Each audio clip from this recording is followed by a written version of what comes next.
আসসালামু আলাইকুম। আজ আমি আপনাদের সামনে শেয়ার করতে যাচ্ছি যে কিভাবে আমরা গুগল ফর্মে একটি কুইজ তৈরি করব এবং সেই কুইজের উপরে টাইমার সেট করব। আমি এর জন্য কৃতজ্ঞতা জানাচ্ছি নেকটার বগুড়ার প্রতি এবং আমাদের সম্মানিত ট্রেনার জনাব শামসুজ্জোহা কবির স্যারের প্রতি। কারণ স্যারের অনুপ্রেরণায় আমরা কিছু চমৎকার জিনিস শিখতে সক্ষম হয়েছিলাম এবং সেই জিনিসগুলো নিয়ে আজ আমি আপনাদের সামনে হাজির হয়েছি এবং সেই অভিজ্ঞতাটাকে আপনাদের সাথে শেয়ার করব। আশা করি আপনাদের কাজে লাগবে। তো চলুন দেখে আসি যে কীভাবে আমরা গুগল ফর্ম তৈরি করব এবং গুগল ফর্মের মাধ্যমে টাইমার সেট করে শিক্ষার্থীদেরকে পরীক্ষা নিতে পারি। প্রথমে আমাদেরকে একটি ওয়েব ব্রাউজার চালু করে যার ইমেলটাকে লগ ইন করতে হবে। প্রথমে যে কাজটি করব সেটা হচ্ছে ইমেলে লগ ইন করার পরে আমরা চলে যাব গুগল ড্রাইভে।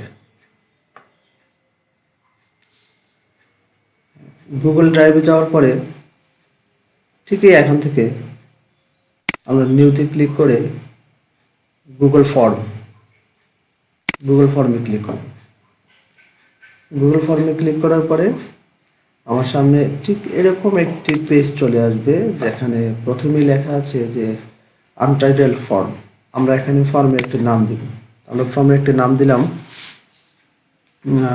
মনে করি এটা অষ্টম শ্রেণীর একটি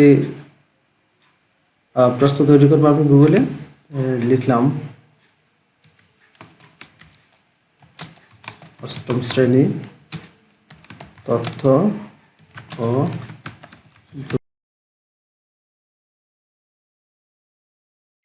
নাম দেওয়া হয়ে গেল। এবার নিচে ফর্ম ডিসক্রিপশানে আমি নিজের মতো করে যে কোনো বর্ণনা লিখে দিতে পারি, যেমন প্রতিটি প্রশ্নের মান সমান, সময় 20 মিনিট। এটা অপশনাল, এটা লিখলেও সমস্যা নেই, না লিখলেও সমস্যা নেই। এবার হচ্ছে আমার প্রশ্ন তৈরি করার পালা। তবে তার আগে প্রশ্নের উত্তর দিতে হলে আমাদের যে কাজটা করতে হবে সেটা হচ্ছে একজন শিক্ষার্থীর কিছু তথ্য, বেসিক তথ্য আমাদের দরকার। যেমন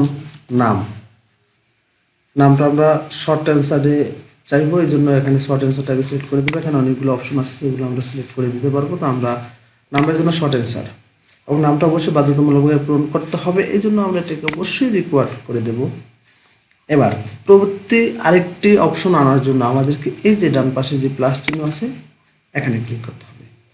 এবার আমি লিখতে পারি শ্রেণী, যেহেতু অষ্টম শ্রেণীর জন্য, আর সেক্ষেত্রে শ্রেণী না লিখলেও সমস্যা নেই।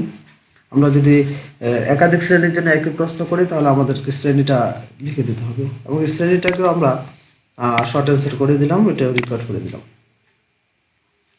এরপরে আরেকটি কোশ্চেন অ্যাড করে দেবো, অর্থাৎ এখানে লিখবো আমরা রোল নং, এটাও শর্ট অ্যান্সার। এখন আমরা প্রয়োজনে বাচ্চাদের মোবাইল নাম্বারটা সংগ্রহ করতে পারি, সেজন্য আমরা মোবাইল নাম্বারটা লিখতে পারি। এটা একটা ইম্পর্টেন্ট জিনিস, যাতে বাচ্চারা তাদের মোবাইল নাম্বারটা আমাদেরকে লিখে দেয়। আমরা মোবাইল নাম্বারটাকে শর্ট অ্যান্সার দিয়ে দেবো এবং এটাকে রেকর্ড করে দেবো। আমার তৈরি হয়ে গেল বাচ্চাদের অর্থাৎ শিক্ষার্থীদের বেসিক তথ্য নেওয়ার জন্য একটা সেকশন। এখন আমি নতুন আরেকটা সেকশন নিয়ে কয়েকটি নমুনা প্রশ্ন তৈরি করি। এই জন্য আমার এই ডান পাশের নিচে অ্যাড সেকশন নামে একটা অপশন আছে, অ্যাড সেকশনে ক্লিক করে আমার আরেকটি নতুন সেকশন শুরু হয়ে গেল। এখানে আমি লিখে দিতে পারি যে প্রশ্নগুলোর উত্তর দাও।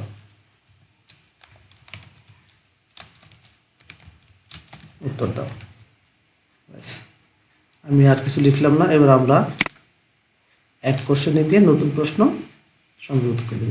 যেহেতু আমার প্রশ্ন অন্যত্র করা আছে, আমি সেখান থেকে কয়েকটি প্রশ্ন নিয়ে আসি আপাতত। এখান থেকে আমি একটা প্রশ্ন কপি করে আমার এখানে বসিয়ে দিচ্ছি যে লন্ডন বিজ্ঞান জাদুঘর যান্ত্রিকভাবে গণনা করতে সক্ষম ইঞ্জিন কত সালে তৈরি করে। এবার আমি এখানে অপশনগুলো দিয়ে দেবো। 33, 1945,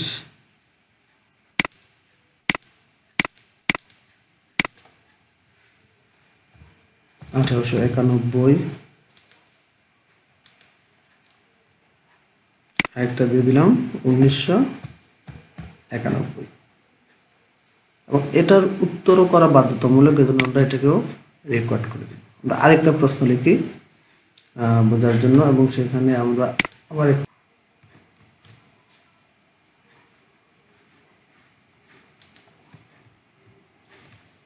টুইটারে কোনো সদস্যকে যারা অনুসরণ করে তাদেরকে কি বলে, আমরা এই নাম্বারটা উঠিয়ে দিই, নাম্বারটা দরকার নেই। ওকে, উত্তরগুলো আমরা লিখে দিচ্ছি। লিখলাম টুইট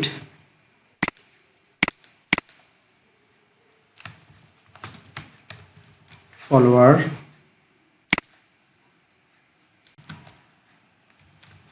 টুইটারিং। ওকে, এটাকে আমরা রেকর্ড করে দিলাম। আমাদের ছোট্ট আকারে একটি প্রশ্ন তৈরি হয়ে গেল। এখন এই প্রশ্নটি তৈরি করার পরে আমার আর কিছু কাজ রয়ে গেছে, সেটা হচ্ছে এটাকে সেটিং করে নিতে হবে। তো সেটিং করে নেওয়ার জন্য আমরা প্রথমে চলে যাব সেটিংস অপশনে। এখানে গিয়ে যত বাচ্চাদের ইমেল নেই আমরা ইমেল কালেক্ট করব না। এই জেনারেল অপশনে গিয়ে রিকোয়ার্ড সাইন ইন, এখানে আমরা ওয়ান রেসপন্স দিয়ে দেবো, অর্থাৎ একজন শিক্ষার্থী একবারের বেশি এখানে অংশগ্রহণ করতে পারবে না। আর আসছে রেসপন্ডেন্টস ক্যান, তারা কি করবে, এডিট আফটার সাবমিট, যে সাবমিট করার পর আবার এডিট করবে, দরকার নেই, এগুলো আমরা দেবো না। শুধুমাত্র এই একটা অপশন জেনারেল থেকে গিয়ে একটা অপশনকে আমরা অ্যাক্টিভ করে দেব।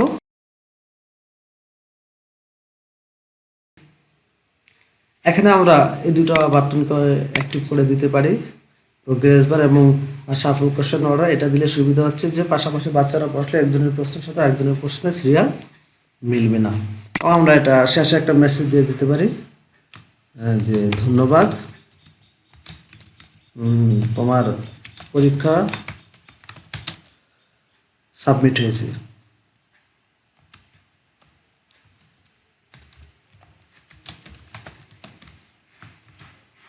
এবার কুইজেস অপশনে গিয়ে আমাদেরকে প্রথমে যে কাজটা করতে হবে সেটা হচ্ছে মেক দিস এ কুইজ, এই বাটনটাকে অ্যাক্টিভ করে দিতে হবে। এবং আমরা যেহেতু তার গ্রেডটাকে পরে দেবো, এই জন্য আমরা এই অপশনটাকে অ্যাক্টিভ করে দেব। বাকিগুলো আমরা correct answer, points, value, missed question, এগুলো আমরা অ্যাক্টিভ করে রাখবো। এরপর আমি সেভ দিয়ে দিলাম।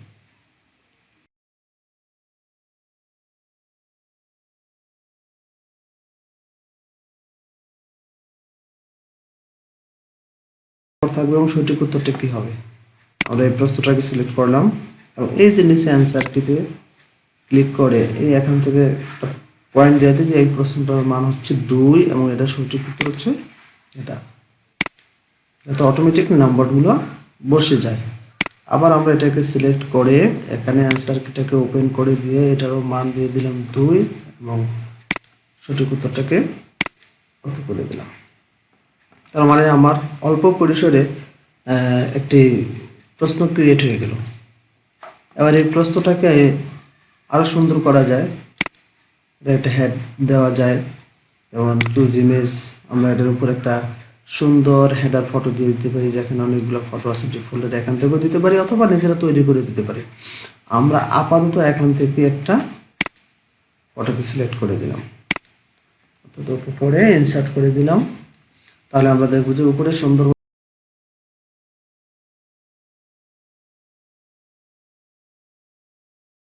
কালারটাকে চেঞ্জ করতে পারি, ফন্ট স্টাইল চেঞ্জ করতে পারি। যাই হোক, এটা যার যার মতো করে আমরা পরে নিজেদের মতো করে দিয়ে দেবো। এবার আমরা প্রিভিউ দেখতে পারি যে আমার প্রশ্নটা আসলে কেমন হইল। এই হচ্ছে আমাদের প্রশ্নটা। আর এই যে এটা শিক্ষার্থীরা কীভাবে পাবে, তো এই স্যান্ডে ক্লিক করে আমরা কি করব, এখান থেকে বাচ্চাদের মেল থাকলে মেইলে দিতে পারি অথবা আমাদের সামাজিক যোগাযোগ মাধ্যমে এই যে এখান থেকে লিঙ্কটাকে শর্ট করে এই লিঙ্কটাকে কপি করে নিয়ে আমরা অন্যত্র দিয়ে দিতে পারবো। তাহলে তারা সহজে, যেমন এটাকে যদি আমরা এই লিঙ্কটাকে যদি এখানে দিয়ে একটু টেস্ট করে দেখি, তাহলে দেখা গেছে যে ঠিক এই প্রশ্নটা চলে আসছে এবং এভাবে সে সহজে কি পরীক্ষার অ্যান্সারগুলো দিতে পারবে। তো এই হচ্ছে খুব সহজেই একটি গুগল ফর্মের মাধ্যমে প্রশ্ন তৈরি করার পদ্ধতি। এই প্রশ্নের মধ্যে আমরা টাইমিং সেট করব। তো টাইমিং সেট করার জন্য আমাদের যে কাজটি করতে হবে সেটা হচ্ছে আমাদের এই কুইজটি ওপেন থাকা অবস্থায় আমরা চলে যাব আমাদের কুইজের ডান কোণায় যেখানে 3টি ডট চিহ্ন রয়েছে, এই 3টি ডটে ক্লিক করলে একটা উইন্ডো চালু হবে। সেই উইন্ডোর নিচের দিকে আমরা দেখব অ্যাডভান্স লেখা আছে, সেই অ্যাডভান্সে ক্লিক করব। অ্যাডভান্সে যখনই ক্লিক করব তখন আমাদের গুগলের কিছু সার্ভিস আমাদের সামনে ওপেন হয়ে যাবে। এখান থেকে আমরা যেহেতু টাইমিং সেট করব, এজন্য আমরা বাছাই করে নেব এখান থেকে কুইজের টাইম সেট করার জন্য আমরা এখন চলে যাব নিচে স্ক্রল করে যে টাইমার প্লাস প্রোটেক্টর, এই সার্ভিসটিতে আমরা ক্লিক করব এবং এটাকে আমরা প্রথমেই ইনস্টল করে নেব। ইনস্টলে ক্লিক করলাম, কন্টিনিউতে ক্লিক করার পরে আমাদের একটি মেল দিয়ে এটাকে লগ ইন করতে হবে। সেক্ষেত্রে আমরা যে কোনো একটা ইমেল দিয়ে এটাকে লগ ইন করবো। অর্থাৎ ইমেল দিয়ে লগ ইন করতে গেলে আমার কিছু কন্ডিশন দেওয়া থাকবে, সেই কন্ডিশনগুলোকে আমরা অ্যালো করে দেব। এরপরে আমরা চলে যাব ডানে, তাহলে আমার ইনস্টলেশন সাকসেসফুল দেখাবে। ওকে ক্লিক করব। এখন এখানে একটা ভিডিও দেওয়া আছে যে কীভাবে আমরা টাইমটাকে সেট করব। আমরা এই ভিডিওটাকে ক্লোজ করে দেই, ডান করে দিয়ে টাইমারটাকেও ক্লোজ করে দিলাম। আমাদের টাইমারের সার্ভিসটি ইনস্টল করা হয়ে গেছে। এখন আমরা অ্যাডভান্সে ক্লিক করব। অ্যাডভান্স থেকে টাইমার প্লাস প্রক্টর এখানে ক্লিক করলে আমরা দেখব যে এখানে 3টে অপশন রয়েছে, সেটিংস, রেজাল্টস, হেল্প। আমরা সেটিংসে ক্লিক করি। আর সেটিংসে ক্লিক করার পরে ডান পাশের সেটিংসের একটি অপশন চালু হয়ে যাবে। এখান থেকে আমরা সেটিংস অপশন থেকে আমরা ইনেবল টাইমার টিক চিহ্ন দিয়ে দেব। এরপরে আমরা চলে যাব টাইমারে গিয়ে ডিউরেশনটা আমরা ফিক্সড করে দেব। আমরা আপাতত 2 মিনিট ডিউরেশন দিয়ে একটা কুইজকে চেক করবো, এই জন্য আমরা দিলাম 2 মিনিট। এরপর স্টার্ট ডেট, যে কয় তারিখ থেকে আমি এটাকে শুরু করব সেটাও আমরা এখানে দিয়ে দিতে পারবো। স্টার্ট টাইম, ঠিক কত তারিখের কোন সময় থেকে এটা শুরু হবে, অর্থাৎ তার আগে যদি কেউ ইচ্ছা করলে ওই লিঙ্কে প্রবেশ করলে পরীক্ষা দিতে পারবে না। ইন ডেট, এটা আমরা ফিক্সড করে দিতে পারি যে কয় তারিখের পরে সে আর এই কুইজে অংশগ্রহণ করতে পারবে না। আমরা ধরি যে সে আজকে যেহেতু 25 তারিখ, ডিসেম্বরের 30 তারিখের পরে সে আর অংশগ্রহণ করতে পারবে না। এবং কটা পর্যন্ত করতে পারবে? রাত্রে 12টা পর্যন্ত। আমরা 12টা সেট করে দিলাম। ঠিক এটুকু সেট করার পরে আমরা এখানে আপডেট সেটিংসে ক্লিক করে এটাকে আপডেট করে নেব। এরপর আছে প্রক্টরটা হচ্ছে যে আমরা যদি কেউ পরীক্ষা অংশগ্রহণ করে সে যাতে অসৎ উপায় অবলম্বন করতে না পারে সেজন্য কিছু ট্র্যাকিং সিস্টেম রয়েছে, যেমন ট্যাব সুইচিং, ক্যামেরা, মাইক্রোফোন। আমরা ইচ্ছা করলে সে পরীক্ষার ট্যাব বা অন্য কোনো ট্যাব ব্যবহার করেছে কিনা সেটা আমরা দেখতে পারবো। ইচ্ছা করলে তার ক্যামেরাটাকে আমরা ওপেন করে তার ভিডিও রেকর্ড নিতে পারবো। তার মাইক্রোফোনটাকে ওপেন করে রেখে সে কী কথা বলছে সেটাও আমরা রেকর্ড করতে পারবো। আর অনেকগুলো অপশন আছে। যাই হোক, এগুলো আমাদের আপাতত দরকার নেই, এগুলো আমরা উঠিয়ে দেবো। এরপরে আপডেট সেটিংস দেবো। যেহেতু আমাদের শিক্ষার্থীরা করবে এই জন্য আমরা তাদের গোপনীয়তার জন্য এই কাজটা করব না।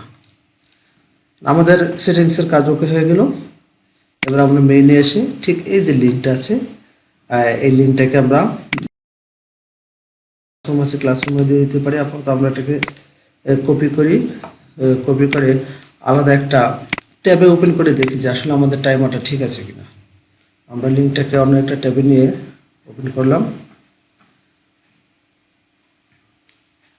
এবং যেহেতু এটা লগ ইন করা নেই, আমাদেরকে একটা ইমেল দিয়ে লগ ইন করি।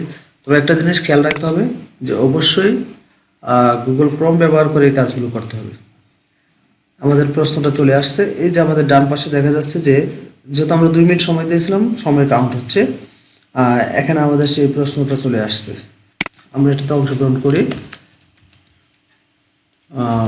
আমরা নাম লিখলাম, শ্রেণী দিলাম, মোবাইল নাম্বারও দিলাম, রোল নাম্বার দিলাম। এটা ছিল বেসিক তথ্য। নেক্সট ক্লিক করে আমরা প্রশ্ন চলে গেলাম। 2টা প্রশ্ন ছিল, আমরা প্রশ্নগুলোকে টিক চিহ্ন দিয়ে দিয়ে এবার যদি আমি সাবমিট করি সময়ের আগে, তাহলে এটা সাবমিট হবে। আর যদি আমার সময় ওভার হয়ে যায়, তাহলে আমি এটাকে সাবমিট করতে পারবো না। আমি সাবমিট করলাম। এখানে একটা মেসেজ দেওয়া ছিল, ধন্যবাদ, তোমার পরীক্ষা সাবমিট হয়েছে। এখন আমরা এই 2 মিনিট সময়টা একটু ওয়েট করে দেখি যে আসলে 2 মিনিট পরে অটোমেটিক পরীক্ষার অপশনটা বন্ধ হয়ে যায় কিনা। আমরা দেখতে পাচ্ছি আমাদেরকে একটি মেসেজ দিয়ে দিয়েছে যে your time has almost ended, click on the purple submit button at the button of submit your test. অর্থাৎ সময় 10 সেকেন্ড আগে আমাকে একটা সংকেত দিয়ে দিয়েছে, মানে আমার সময় শেষ, মানে আমি আর পরীক্ষায় অংশগ্রহণ করতে পারবো না। এভাবে আমরা সহজেই কী করতে পারি, আমাদের পরীক্ষার গুগল ফর্মের মাধ্যমে যে পরীক্ষাটা নেব, অর্থাৎ প্রশ্ন তৈরি করার পরে তার উপরে আমরা টাইমার সেট করে দিতে পারি। তাহলে ওই নির্দিষ্ট টাইমের পরে আর কেউ ইচ্ছা করলেও পরীক্ষায় অংশগ্রহণ করতে পারবে না। এবার কতজন রেসপন্স করছে সেটা আমরা দেখি, যে আমরা একজনই পরীক্ষাটা অংশগ্রহণ করেছে এবং সে 4-এর মধ্যে 4, অর্থাৎ একটা প্রশ্ন 2 নম্বর করেছিল, ফুল মার্কস দেওয়া হয়েছে। এই যে আশা করি যারা শিক্ষক রয়েছেন তাদের অবশ্যই এই গুগল ফর্মের কুইজ তৈরি এবং টাইমার সেট করা কাজে লাগবে। আপনাদের সকলকে অসংখ্য ধন্যবাদ এতক্ষণ